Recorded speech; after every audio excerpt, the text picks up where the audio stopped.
anyway, I just wanted to share. She's very beloved here, very beloved. Named after, of course, Saint Olga of really kind of really nice. Another church in South Asia. They mostly use Russian churches. There was an exchange at the National Cemetery of the fallen Soviet soldiers for a special air mission back in World War II, and right before the laying of the flowers, the Archbishop and President Vladimir Putin had an exchange of words of hospitality, of just welcome, just as a respected world leader and as a dignitary of the Orthodox Church. There was an exchange of gifts.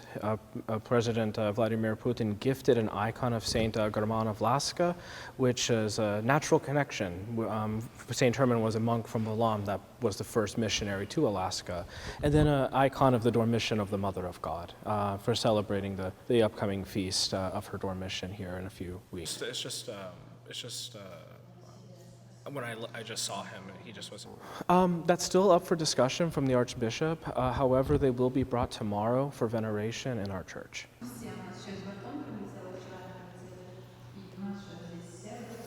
It was a very spontaneous meeting. It was the day of, just a few hours before, but it was okay. We had heard that there was perhaps an attempt to maybe have something, but no one knew how the summit was going to go, and honestly, we were not really worried about that. We were just trying to pray for peace, and so we did get the call a few hours before the president was expected to be at the cemetery, and so we were processed and brought through, and were able to have a small greeting.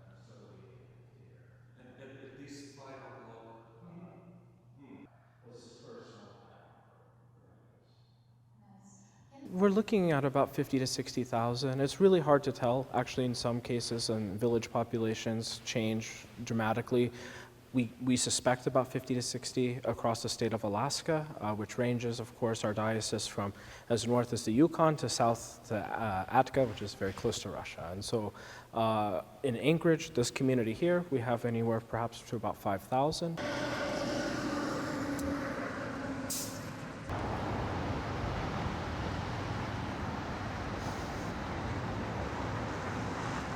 I don't think it made it any worse. So I'm hopeful that it brought it closer. I do wish that all the parties had been there. I think that would have been better, but I'm also not a politician, so I don't know. But I just hope that it didn't seem like it made it worse. So that's a positive, right? So I hope that things are going the right direction, but we all, we just can pray. That's all we can do.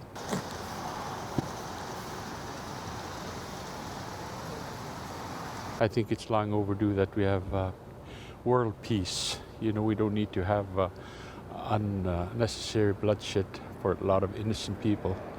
And I think it's a step in the right direction.